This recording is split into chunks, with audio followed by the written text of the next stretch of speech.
Magic and magical people. The unnatural order is all around you. Most mortals ignore the obvious signs, trying to hide behind rationality and science. What you don't realize is that we exist within rationality and science, just at a level you don't understand yet. I am Gabriella, and this is a story of my champion, Harry Strange.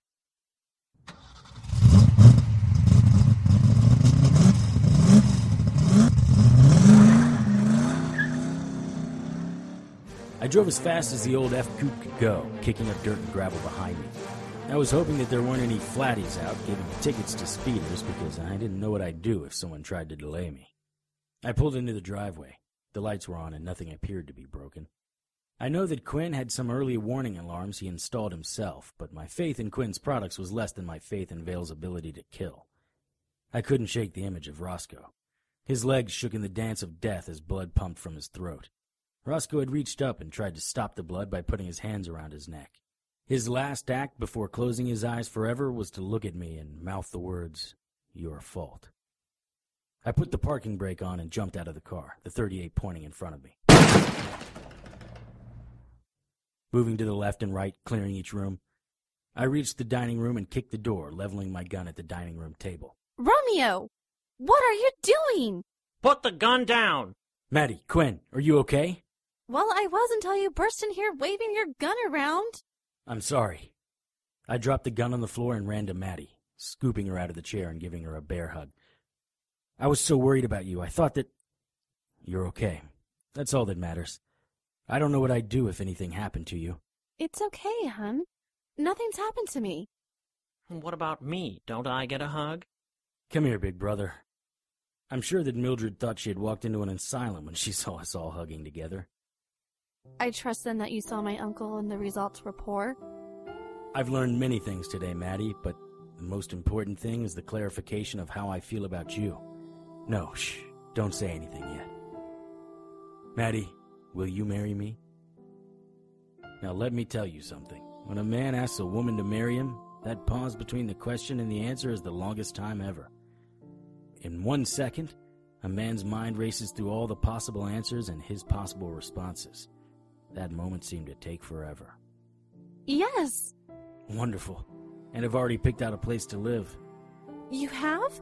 Where? Dad's boat, about 10 miles out.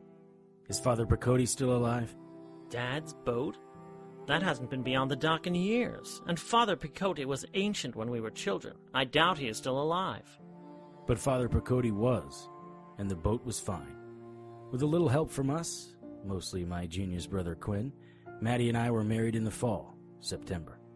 Quinn and I spent the time from June to September building an arsenal of vampire weapons, guns with loads designed to kill vamps, an automatic stake launcher, and a host of other weapons and alarm systems. We had everything we needed without ever needing to return to the city. We docked from time to time to hunt or replenish supplies. I believed as long as we kept the boat moving at night, even if it were just with the current in the open sea, it'd keep Maddie safe. That year we celebrated New Year's Eve off the coast of New York. We toasted each other and hoped for a better year for everyone.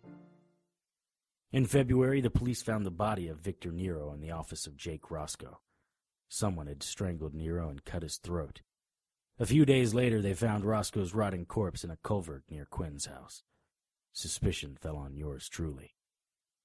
After a long discussion, Maddie, Quinn, and I decided that I should talk to Police Lieutenant Adams. He and I were old friends, and I was sure he would give me the benefit of the doubt. Quinn had also discovered that there was a Jesuit group that specialized in taking care of what we started calling the unnaturals. L'Ordine del Pugnal el Crucifisso. The Order of the Dagger on the Cross. They've been at this since the 1700s. When you get this stuff cleared up with the police, we should probably contact them. I agreed. As much as I loved living on the boat with Maddie, at some point we were going to have to square off against Vale. I'd need all the help I could get. I drove off to Lieutenant Adams' house and waited for him to come home. It was about 5:30 when I saw his car pull in.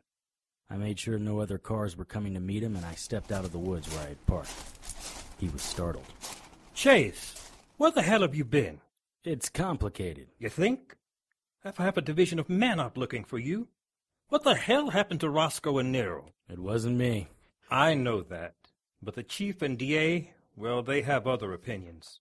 This is gonna sound crazy. Have you ever heard of Vale Pierrevim? Yeah, his name's been popping up quite a bit lately. Okay. I'm gonna tell you a story. You know I barely drink and I'm not a dope fiend. I hate stories that start like this, Chase. But I'm listening. So I told him everything I knew, even the unnatural part. We sat on his front stoop as the sun set in the west. He excused himself once to get us both a couple of beers. He took notes and occasionally asked for more detail. When I finished, he didn't say anything. I don't know what to say to that, Chase. I mean, vampires? Blood rights? I know exactly how it sounds, Lieutenant Adams, but I swear every word of it is true. It's a lot to accept. You want me to believe that you killed 2 vampires at the ink spot? No, I killed one of them. With the leg of a chair? Well, it was on fire. Oh, I see. Bullets can't kill them, but burning chair legs can. Doesn't make a lot of sense. I haven't worked that out either, but that's how it happened. I don't know, Chase. Where was the church veil used? Adams, how many times are we going to go over this? I gave you the address. Wait. You sandbagged me, didn't you? Sit down, Chase. I have just a few more questions. How stupid could I be? It was when you went in to get beers, wasn't it? What do you expect, Chase? You've been missing for months. Your partner and client turn up dead, the niece is missing, and suddenly you show up with this fairy tale story of vampires and blood drinkers. You need to come downtown with us. No, I don't. I can't. Don't run, Chase. Things are bad enough for you. I ran into the woods, Adams threatening to shoot. I doubted that he would. He may not have believed every word, but he knew there was some truth to what I said. The other cops followed me into the woods. They wouldn't kill me, but if they caught me, I could count on a few broken bones. My car was parked in the woods, but by the time I got to it, the flatties had it surrounded. Night was falling, and I didn't want to be away from Maddie overnight. I either had to act now or wait for the coppers at my car to go to sleep. I snuck up behind the car and tossed a stone into the woods. Now I've learned a lot of things since that night, things that would turn your hair white. But one thing that remains constant is that the stone thing rarely works. Luckily, tonight was one of the times it did. Sort of. One of the cops heard it and motioned for the other one to stay behind. I waited for the other to get out of earshot.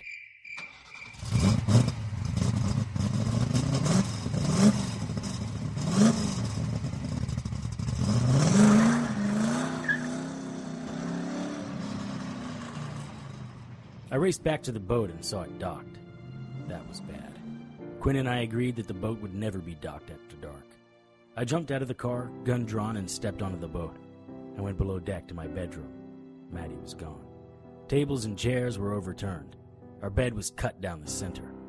I kicked in the bathroom door and saw blood on the mirror. I went upstairs to the wheelhouse. I ducked behind the corner, my head and gun peeking around at the same time. I found Quinn. His throat was still intact, but someone had gutted him. Literally. He was laying in his own viscera and blood. I lifted him and held him in my arms. It was the vamps. They took Maddie. Said you'll never find her. I'm a warning. In the lab. Vamp kit. Take it. Get them. Oh, I'll get them. Every one of them. Rest now, brother. Safe workbook. Closet.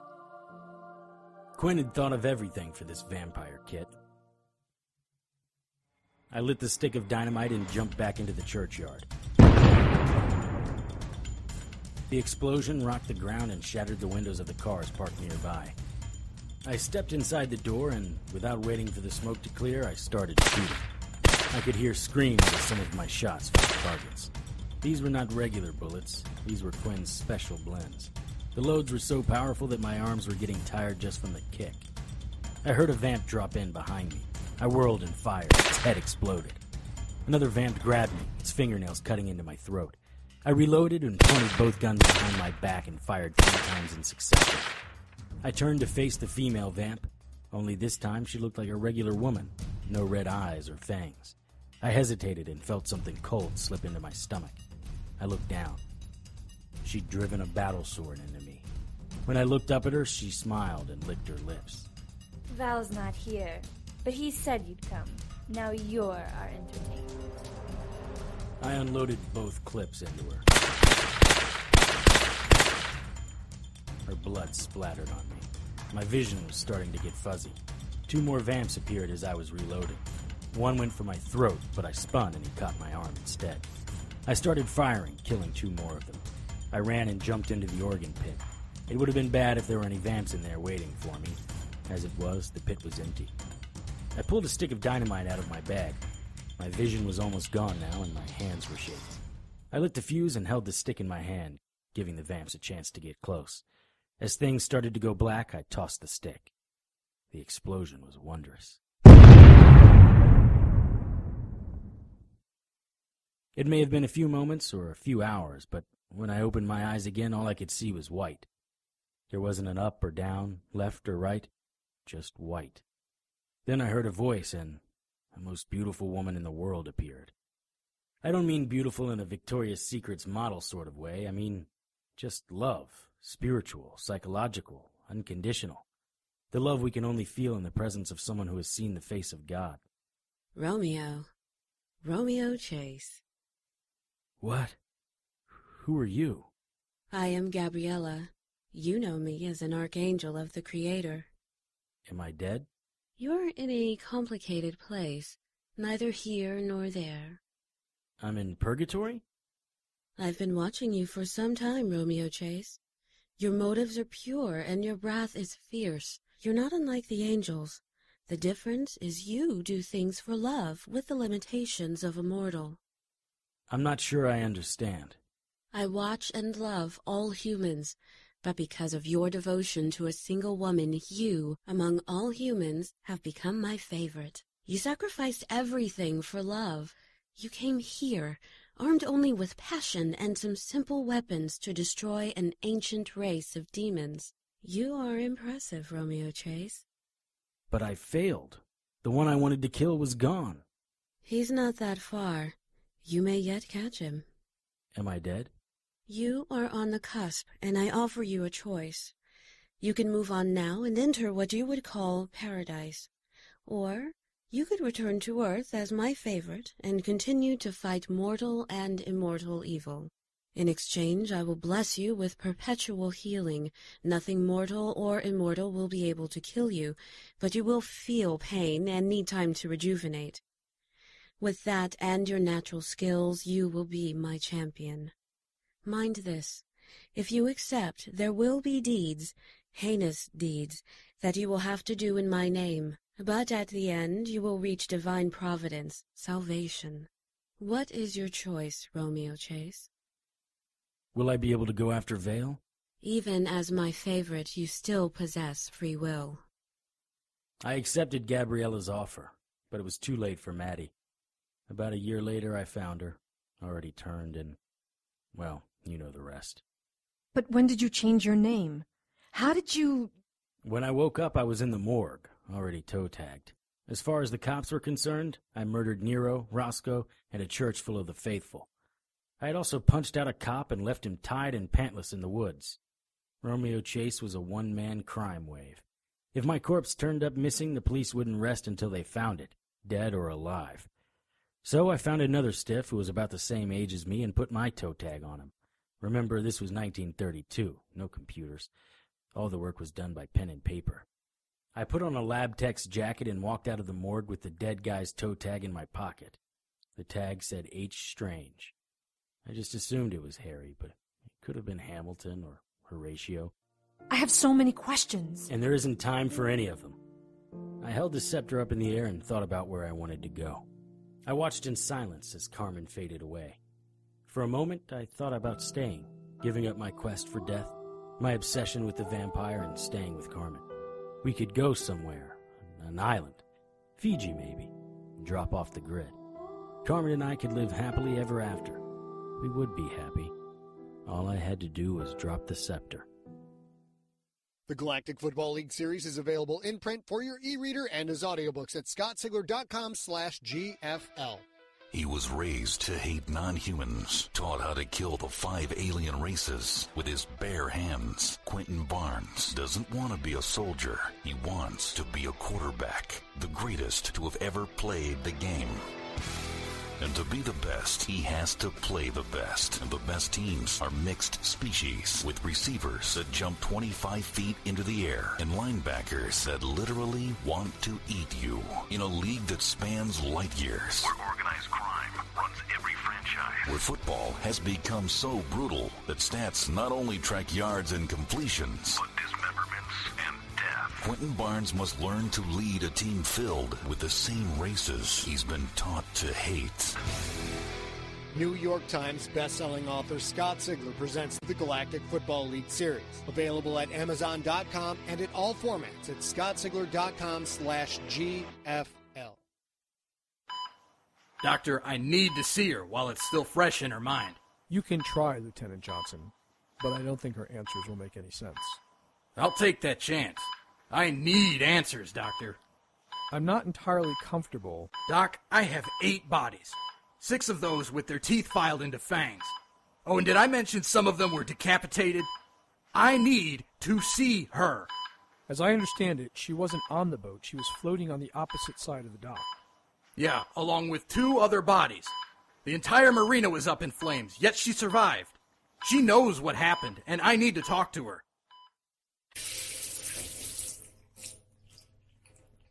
I had just stepped out of the hotel shower when the news report started. This is a follow-up to our story this morning about the massacre at the Barnacle Inn Hotel in St. Augustine, Florida. Police have put out an APB for this man, Harry Strange. His car, shown here in the surveillance camera footage, can be clearly seen leaving the hotel parking lot while the police are fighting the gang who invaded the hotel late last night. The following footage from a police dashboard camera shows someone, we assume it's Mr. Strange, getting into a black 1974 Monte Carlo. Unfortunately, the driver of the car is not visible in any of the pictures. Earlier, we reported that at least 7 police officers were attacked and killed overnight by members of a vampire cult. At least 14 guests were also murdered, and the desk clerk, Catherine Beaudeep, is missing. The dead policemen are... I switched off the TV and went to the window. It was a typical sunny day on the southern Georgia coast. From the window, the sun bounced off a few clean spots on Harry's Monte Carlo. As far as I could tell, no one had made the connection between the All Points Bulletin and Harry's car. Harry himself was gone, and I wasn't sure if I was going to see him again. My next course of action was difficult. I knew Harry loved his car. What is it with guys and old cars? Personally, I thought the Monte Carlo should have been allowed a decent burial decades ago. But then again, after learning about Harry, I could see his attachment to relics, considering he was one as well. Miss Strega, what do you mean Harry's a relic? He's not much older than I am. Dr. Strega. Dr. Carmen Strega. Why is that so hard for everyone to remember? I'm sorry, Dr. Strega. Shh. Just listen. I don't know how much longer I'm going to stay awake. I'll explain as much as I can. Harry was already gone off to fight Vale. I know it sounds crazy, but Vale is a vampire who killed Harry's wife years ago. Thing was, Harry didn't know where Vale was, so I didn't know where Harry was going, so I couldn't warn him that the cops were out looking for him. I went to his car and took everything that was left in it. A trunk full of swords, guns, salt, and lighters. Why would Strange carry so much salt? We cataloged what you had. It was over 20 pounds. That's what he uses to capture and kill demons and evil spirits. I think that's enough. She's well into Fantasyland now. No, please. Let her continue. Are you up to this? I'm getting a little woozy, but I think I can continue. Why am I wrapped like a mummy? You have second-degree burns over most of your body, and the bandages will help minimize the chance of infection. That's right. It's funny. Almost everything is picture clear in my mind except for after the marina. It's to be expected. Your body's undergone a great deal of trauma, though lucky for you, the blast blew you into the water. Otherwise... I'd like to get back to what happened before the painkillers take her away. I dialed Harry's cell phone. It went off on the other bed. The big goofball forgot to take it with him. After I realized I hadn't any way of reaching Harry, I called a cab and asked them to meet me at the fast food place across from the hotel. They said it would take about 30 minutes for them to get to me. I reached into my bag and took out some special herbs and a little bit of Harry's hair that I kept for just such an occasion. Using the microwave in the room and some hot water, I mixed up a special location elixir. While that was cooking, I found a copy of the Yellow Pages phone book and opened it up to the U.S. map. I brushed my hair and finished packing. I still had 20 minutes before the cab got there. The microwave bell rang. I took out the elixir and put a little between my fingers and thumb and tossed it on the map page in the phone book. Nothing. That was strange. Then I remembered that the scepter was cloaking Harry. Cloaking is just changing Harry's visibility along certain frequencies, much like a device that hides cars from police radar. However, I am quite clever when it comes to science and magic, so I adjusted the potion slightly. This time, the herbs congregated near Bethlehem, Pennsylvania. I started to book a flight to Pennsylvania when the herbs shifted to the ocean off the coast of Night Falls. I waited this time. The herbs shifted again, this time going east until they were off the map. About 10 minutes later, they went back to their spot by Night Falls. Harry was using the scepter and doing a lot of traveling. I gathered up my materials and tossed them into my travel bag. I used the phone to check out and booked it over to the restaurant. It wasn't until I was on my flight to Night Falls that it occurred to me that the white herbs I used to identify Harry had turned red.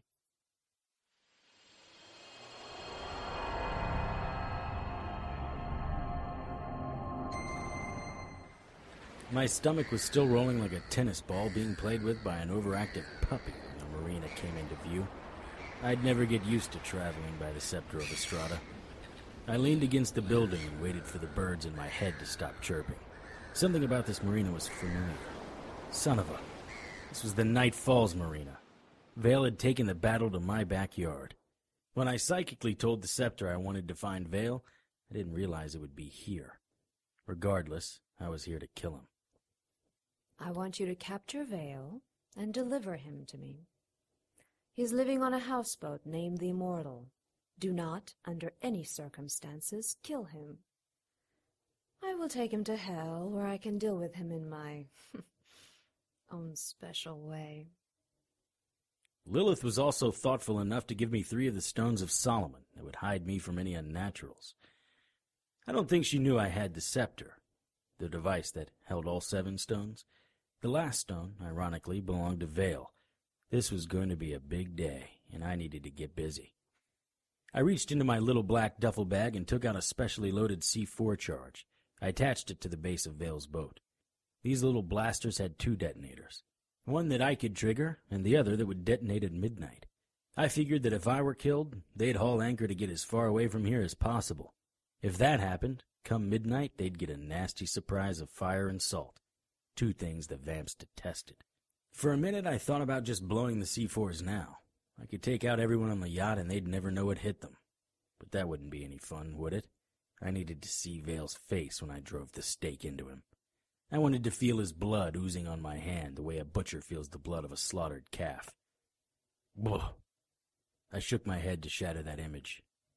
One of the drawbacks of using the scepter is that it slowly starts getting into your head and changing things, and not in a good way. One of Vale's little pets spotted me. I sniffed the air and didn't smell anything bad, so I assumed he was human. I drew a silenced and modified .357 and fired once. He may have seen the flash before he went down. My aim was true, and the shot caught him in the throat. He fell forward, almost into my arms. I holstered my weapon, took out the scepter, and put the duffel on my back.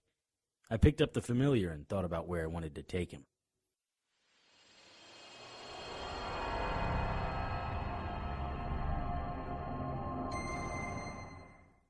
You'd think that would get easier. Glad I didn't eat anything before I left. I dropped the familiar on the ground. I envied him because he didn't have to take the return trip.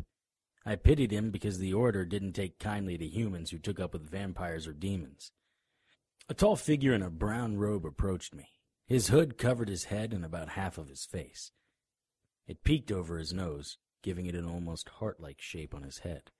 Around his waist was a rope that had a knot the size of a fist every couple of inches. The rope tied in the front, and one piece ran down his leg, almost touching the floor. The knots were tied with military precision. His boots echoed in the small alcove. Brother Strange, is this the first of many visits tonight? I've spoken to the bishop, and he assured me that everything is ready. It is. Who is this poor soul? I don't know his name, but he's been cavorting with vampires. He's in need of your assistance. It seems like he has been cavorting with the bottle. No, that's my handiwork. He should sleep most of the night. We have a special room for him. I will take him there. Good night, Brother Strange. Good night, Brother Sandini.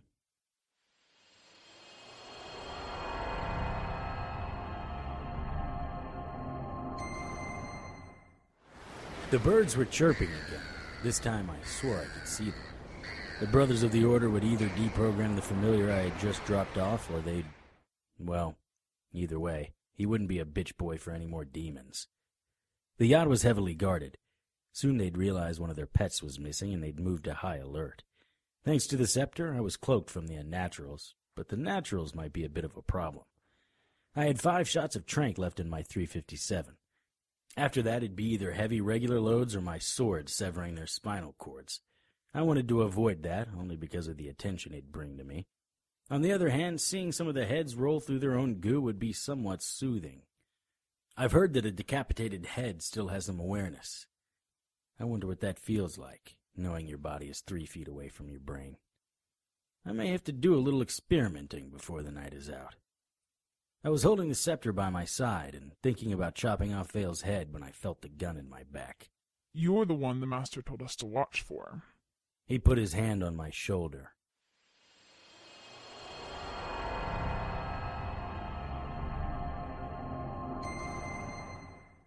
I still wasn't used to this, but it was really bad for Monkey Boy. He dropped his gun and I kicked it away from him. We both watched it tumble from the rusty catwalk we stood on into the molten steel below. Where are we? Shut up, puke bag. I want to show you something. I grabbed him by his collar and spun to the rail. Even at this range, the heat was oppressive, and we were both sweating. He was about to sweat a little more. Do you see that down there? Do you know what it is? It's a blast furnace. It's over 2,500 degrees. Do you know what that would do to you? Shut up. That'd cook you like a pig on a spit. The only way your family would be able to tell it was you would be from the DNA they scraped out of the pot. Maybe.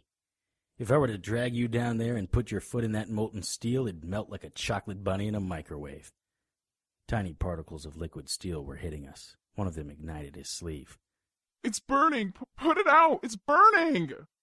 Really? You think that's hot? I pushed him over the rail so that his feet were barely touching the ground. I could smell his fear, and it was intoxicating. Because let me tell you something, Monkey Boy. This is nothing compared to the fire that will roast you in hell. Let's get a closer look. I pushed him and I off the ledge. He was screaming all the way down. I thought about where we were going next.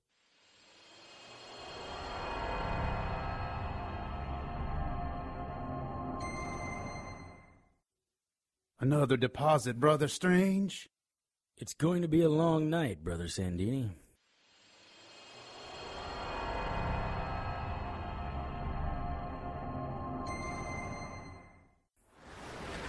This time I went to the front of the boat, behind the wheelhouse. All the familiars were at the back, near the dock. They were looking for their 2 partners. I still had 5 shots, and there were 8 of them. Pity. While they were walking, I entered the wheelhouse from the side. Once inside, I locked the door. It wouldn't hold long, but it'd slow them down. I turned and came face to face with a halfling. We stood looking at each other. I wasn't sure if she could see me or if she just thought she saw something out of the corner of her eye. Her fangs were short, almost baby teeth, but she was far enough along the human-to-vampire process that she shouldn't see me, and yet she looked like she was aware of my presence. My hand tightened on my gun, the one with the full loads. If I shot her at this range, the blast would blow her apart and let the others know I was here.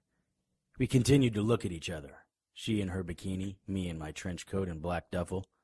The halfling squinted her eyes, trying to make out something. She shook her head and turned around. From the back, The bikini revealed much. I followed her below deck, keeping a safe distance. There was another halfling standing in front of a door. Bikini girl pointed in my direction, and I moved to the side of the hall. Not that there was a lot of places to hide. The halfling guarding the door touched a button on a desk and sprinklers started. They both looked in my direction. I drew my crossbow and stakes from my duffel bag. They continued to stare. I could only imagine what it looked like from their angle as a stake appeared out of nowhere and struck the girl in the chest. She was dead before she could comprehend what happened. The other halfling was fast. She jumped to where I was standing before her friend hit the ground. I fired the second stake into her eye. I pulled a sword from my bag. I wasn't taking any chances. I brought the sword down on the neck of the first one, the one in the bikini, and watched her head roll away. The door upstairs began shaking. A third halfling appeared, and I swung my sword at her. She raised her arms to try and block the swing. A scream like nails on a blackboard escaped her throat as I cut through her fingers. They fell on either side of her head. I drew back the sword. She jumped up and pushed me back. Her throat was bleeding, but she was still strong. Her fangs flashed under the lights as she snapped at me.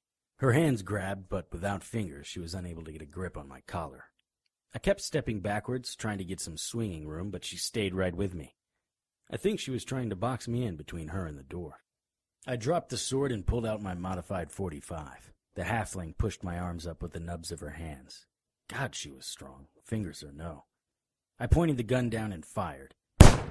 Everything below her right shoulder disappeared in a red haze of blood, skin, and bone. She still kept coming. We were getting very close to the door. She pushed forward, close enough that I could smell her breath and feel her spittle. I tilted my gun slightly to the left and fired again. Her head exploded like a water balloon filled with goo and gore. The door was almost behind me. The humans were kicking it open. I placed a C4 charge and ran back down the hall. I picked up the sword. The first splinter of the door flew by me. The humans started to enter, and I turned and fired. Screw the tranks. These guys wanted to be soldiers for the vampires, then they would get to die like soldiers. They knew the life they chose. Two of the familiars got close enough to get my bag. My sword was in a sheath on my back, and the scepter was in a harness around my waist. There were other useful supplies in the duffel, but even I wasn't strong enough to win a tug-of-war against all of them. I released the bag and fired twice into the familiar's chest. The explosions from the barrel echoed painfully in the little hallway. The floor was becoming slippery from the blood and goo. I backpedaled, firing into the familiars. There were 2 familiars left when I heard the click of an empty gun. I kicked in the door to the back room. This was an empty chamber leading to another door. Someone hit me hard from behind, and I tumbled forward, the sword dropping from my hand. I turned, and the tip of my blade touched my throat. It reeked of blood and flesh. I was looking into the eyes of an Asian woman, her black hair framing a sickly pale face. Her eyes were dilated and bloodshot. Her lips were unnaturally red. All I could think about was taking the sword out of her hand and cutting her into chum for the sharks. The thought of that filled me with such glee that I started to chuckle. You find this funny? As a matter of fact, Fortune Cookie, just thinking about what's going to happen to you is making me all giddy inside. I slowly began to get to my feet. I felt anger and rage that this little witch dared to interfere with me. Now it's my turn to laugh. I know what is going to happen to me. Great rewards. You, on the other hand... She lashed out with the sword, cutting long, but not deep into my forearm. Ow! It hurts! What would you do that for? No, Mr. Strange. That doesn't hurt. That's merely a little wound. The first of 1,000 more. She lunged forward. I was faster than she expected, and I turned with her blade. Instead of sticking my shoulder, she caught the outside of my jacket. She was quick on the return. You are very fast, Mr. Strange. You have me at a disadvantage. I don't know your name. All I could think about was thrusting her face into the spinning blades of the ship's motor. I shook my head. Those were not my thoughts. There was something in the scepter. You may call me by the name my mother gave me, or you may call me Death! On the word death, she swung. I was able to pull my head back and turn, but the tip of the blade cut through my cheek. I think I'd prefer the name your mother gave you. Nighttime. Is it true that I can cut off your hand and you would grow another? She tapped my hand with the sword. Why don't you give it a shot, you stupid Chinese bitch? Anytime swung, but she telegraphed her move. I stepped into the swing and turned so my back was facing her front. With one hand, I grabbed the hilt of the sword, while with my other elbow, I smashed her nose. The sound of her cartilage crunching was like the sound of gravel under my feet. I hit her again just to hear that sound. She didn't release her sword. I hit her again, and again. She moved one hand off the sword, and I assumed it was to grab my hair. Instead, I felt something stab into my back. I used all of my strength and struck one last time, my elbow to her face. She released the sword and tumbled backwards against the wall. She was never going to be pretty again. In one motion, I swung the sword around. I didn't know if the look of surprise on her face was from the knowledge that she had lost, or that her head was no longer attached. It took her body a second or two before it collapsed to the ground. I leaned against the wall. I reached behind me and found the dagger Nathan used sticking about halfway out. Luckily, my trench coat had taken the brunt of the damage. I pulled the dagger out. The blood loss would be rough, but it worked to my advantage. I picked up the sword and kicked open the door to the last room. It was time for Vale to die. The room was empty. The boat's engine started. No. Vale was not driving this tug out to sea. We'd played this scene before. I raced back upstairs, running past the gore of Nathan and the human familiars. One of them was still moving. I opened the door to the deck. It was dusk, and that was the only reason I was able to get the drop on Vale as easily as I did. Well, that and the scepter. He was bent over, removing one of the lines that had skewered the boat to the dock. I could have cut off his head and ended it right there. Instead, I waited for the door to slam shut and stepped to the left. Vale was up and grabbing at the air in front of the door. I know you're there, Strange, or should I say Romeo? It was Romeo Chase, right? What was your tramp's name? Mary, Maggie, something with an M, right? He kept grasping at nothing, and I kept staying out of his reach. He was sniffing the air, trying to get my scent. With the blood seeping out of my side, it shouldn't take too long. It doesn't really matter, though. She was just a blood bag to me. I was going to marry her. She would have been queen of my colony, but you had to ruin her. You thought you were so clever, taking her innocence, thinking that would stop me. Here's the funny thing, Chase, or Strange, or whatever name you tried to hide behind. I didn't care about her at all. I just turned her to prove there wasn't anything you could do to save her. Your brother, well, I killed him just for fun. He cried for his life like a little girl. He was a faggot, wasn't he? Didn't you always have to protect him? How did it feel knowing you couldn't protect the two people you loved most in the entire world? It felt a lot like this, bloodsucker. I lunged with the sword, cutting nicely across his neck, but he was fast and able to pull away before I was more than halfway through, so I swung at his leg. As he was falling, I pulled him back below deck. He tumbled down the steps. He hit the ground and started to stand, and I cut into the back of his leg. You could hear his hamstring snap like a rubber band. He fell to a kneeling position on the ground. What? No changing into a bat? I guess that only happens on television. This is a bad day for you, Vale. Know why? What? Speak up. You know, with that big old gash in the side of your throat, you sort of look like a Pez dispenser. You will die with the taste of your own blood in your mouth. I hit him on the head with the hilt of the sword. Shut up. Do you know why today is a bad day? Because normally I'd just kill a maggot-infested, soulless vampire like you and send them off to nothingness. But you see, this scepter of Ostrada, this sort of gets into your head and amplifies the bad things. I don't even know if it's the bad things so much as the powerful thoughts. What are you? Shut up, I'm talking.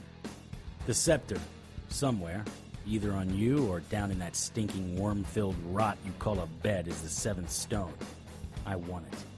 I know vamps can heal, but you haven't any idea how much damage I'm capable of delivering between twilight and dark. There isn't any way you're walking off this yacht. He opened his mouth to speak and closed it. You know what else the scepter gives me the power to do?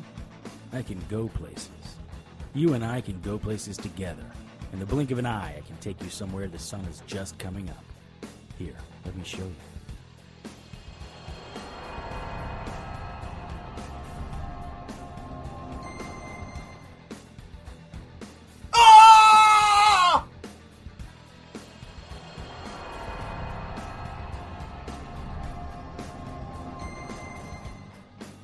You're such a little Nancy.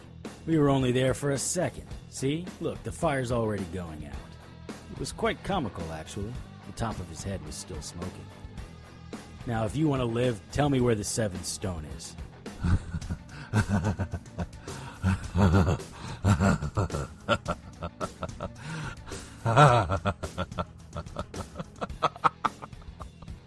You see something funny, bloodsucker?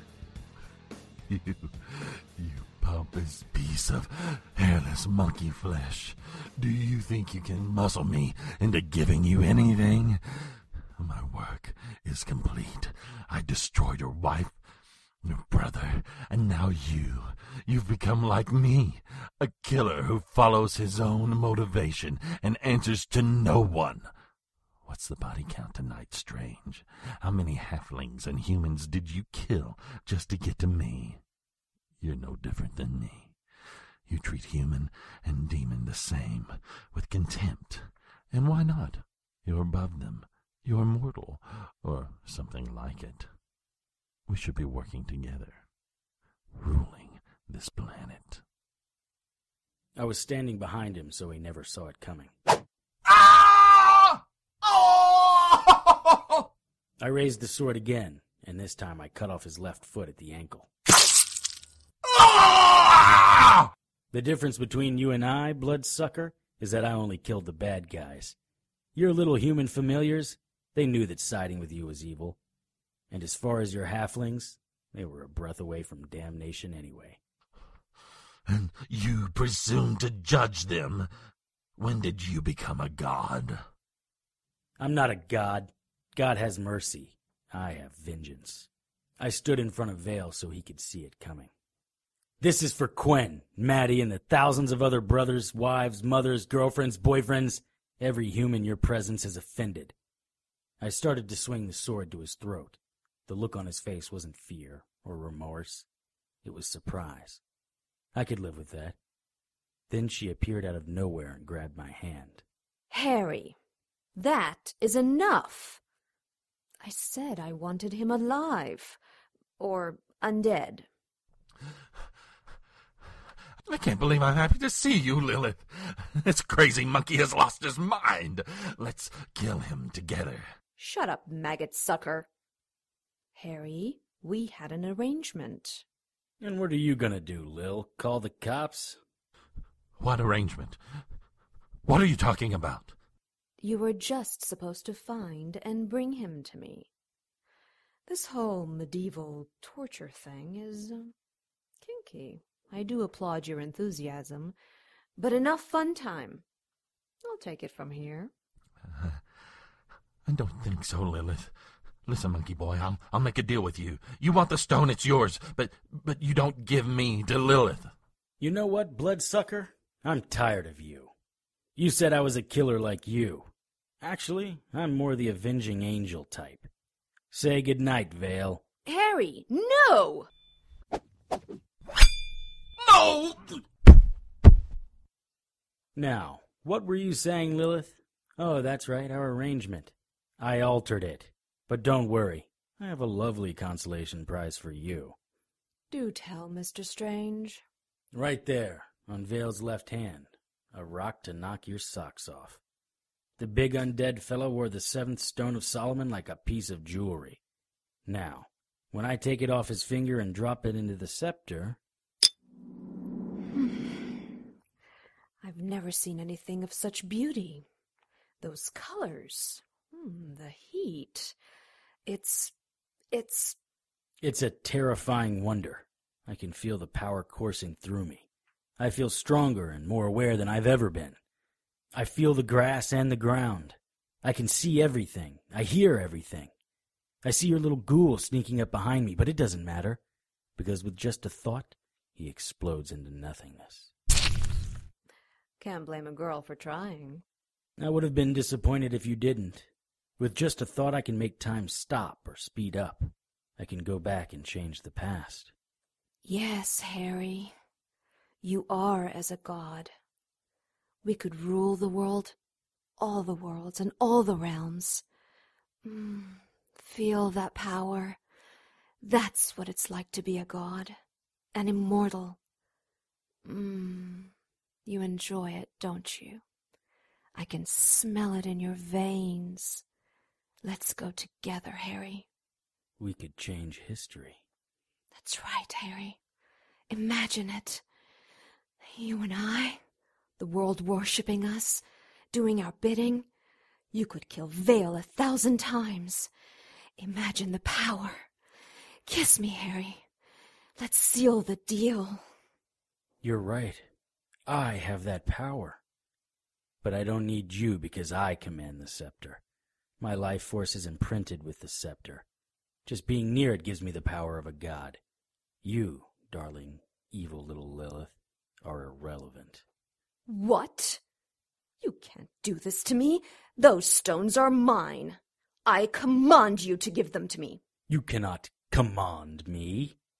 You're like an insect before me. I could will you out of reality. No, it's time for Harry to do something for Harry. I'm going to exercise a little of my free will and go back in time to save Maddie. I can do that because I'm transcendent. There isn't anything I can't do, is there? Answer me, Lilith. How dare you? You have to answer me. I will it. It makes you angry, doesn't it? Of course it does. A hairless ape like you, having that much power. It should be mine. 3 of those stones are mine. You gave them to me of your own free will. I loaned them to you. You should return them. They're part of the scepter of Estrada now. But don't be angry, Lilith. I'm going to give you the scepter. Don't con me, Harry. That's the consolation prize. I'm going to go back to 1932 and bring my wife back. Once I have Maddie, none of this will matter. None of this will have happened. The scepter will be yours. Of course, you'll have to find it somewhere in time. The question for me is how far back do I need to go to save Maddie? Her uncle can never get involved with vampires. But can I be sure that happens? I can help you, Harry. What do you mean? What kind of girl would I be if I gave it away before I got paid? What do you have in mind? Hand me the scepter. You're going to need to do better than that. Give me your word. Tell me that you will give me the scepter once you've brought back Maddie and you're convinced she is safe. I don't... A normal life with the woman you love. You would have had children, a boy and a girl. You'll have grandchildren and, well, I really shouldn't say anything more. Spoilers and all. If you try, though, you should be able to see it. I can. I can see the life I might have had if not for Vale. Do we have a deal? We do. Then let's seal it. With a kiss. With a kiss it is.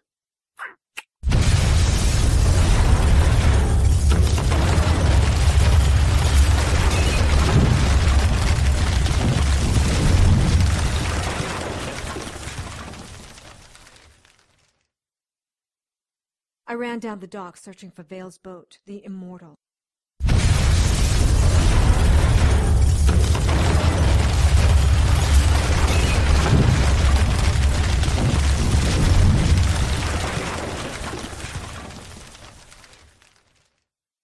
I didn't have far to look. I saw the fireball rise out of Vale's boat. Harry! The heat hit me and I felt my skin start to burn. A moment later, the blast pushed me into the water. Across the sea, in a special cell designed by the Brothers of the Order of the Dagger and Cross, a confused demon awakes, and before she blinks twice, knows she has been tricked. Her screams echo throughout the bowels of the abbey. No one hears her, except for an unlucky rat whose head burst at the volume and tone of her scream. In another section of the abbey, 100 men kneel in their daily devotion, praying that they have the strength to carry on in the coming war and stand strong against the temptations the demon below is sure to throw at them. And finally, in a special tomb near Old Jerusalem, my champion waits for me. Harry Strange, you are not looking well. It's the scepter. It's powerful. Even now and here, in this holy place, it calls to me. I've seen things. The beginning and the end. Horrible things that haven't happened yet. I can't force those visions from my eyes. Where is the scepter? Buried in the back of this tomb. Wrapped in the shroud, but it's eating at me. Sucking my strength. I know it's back there in the temptation to use. Harry, speak to me. I'll be fine. The scepter, it's also kept me alive these past weeks. The cherubim are coming. You contacted the cherubim. They're the only angels pure enough to enter this tomb. I am well aware that only humans or the most innocent of angels can enter the tomb of Joseph. I don't know if you're very brave or very foolish. Not many of my kind would reach out to the cherubim. My favorite, step out here and I will take guard of the scepter. Give it to me and I'll keep it safe until the cherubim arrive. I could use a break. But no, your love is pure, Gabriella. I'll not soil that love with the corruption of the scepter. I'll wait for the cherubim. You would deny me the scepter. I, who granted you near immortality. I have chosen my champion well. And so we waited, my champion and I, for the cherubim to arrive. And when they did, neither my favorite nor I were able to look upon them, so great was their light. When I was able to see again, I checked the tomb and found the scepter and my champion were gone. It's been 6 months since the event at the marina. I haven't seen or heard from Harry in that time. The police are convinced that the remains they had in the morgue were Harry's, and I'm beginning to believe them. Of course, they refuse to release the results of the DNA sample to me or the press. I still come into Harry's office every day, just hoping against hope that he'll walk through the door. Though that seems a little less likely every day. Maybe Harry made it to his divine providence after all. I jumped up, holding the sword of diamonds in front of me. A second later, the inner office door slammed open, rattling the glasses on the desk. You gotta help me, Carmen! Finny, what are you doing here? What happened to your face? It was those crazy demon girls. They cut me. This is all your partner's fault. Where is he? Calm down, Finny. Sit down. I can't. They're gonna kill me because of Strange. And they're coming for you, too. Where is Strange? Tonight's episode, Harry Strange 116, The Blink of an Eye, was written and directed by Tony Sarrecchia and produced by Brianne Ahearn. All material is copyright by Tony Sarrecchia and used with his permission. Featured in tonight's cast were Tisch, Cistrunk-Parmelee, Ray Saltrelli, Sylvia Galan, Kellen Stennett, Parisa Johnston, Jason Tyler, Casey Morgan, H. Lyons, Elie Hirschman, Bree Ahearn, William Graves, and Alvin Macon. Harry's opening theme music was written and performed by Lance Hogan and is copyright Lance Hogan and used with his permission. Contact Lance at his email, which is hoganl@yahoo.com. Incidental music was written and performed by Kevin MacLeod and is copyright by Kevin MacLeod and used with his permission. Visiting Compotech.com for more of Kevin's music. To keep up with the latest news and information on everyone's private investigator, visit our Facebook page at facebook.com/Harry Strange Radio. Send your questions, comments, and suggestions to producer@harrystrange.com. And this is Tony Sarrecchia. I just wanted to thank all of you on behalf of the cast and crew and production team and our marketing team. I want to thank all of you, our listeners, for making our first season just absolutely incredible. We've been nominated for all sorts of different awards that we will be posting the status of those as we move forward through the summer. We are going to be getting ready for Season 2. We start recording that in just a couple of weeks. We're going to do some contests over the summer, so make sure that you keep watching our Facebook page. Thank you guys, because we all do it. We do this because we enjoy it, we love it. But you, the listeners, are what make the circuit complete. So once again, thank you, and we hope you look forward to hearing us next season. Thanks. Bye.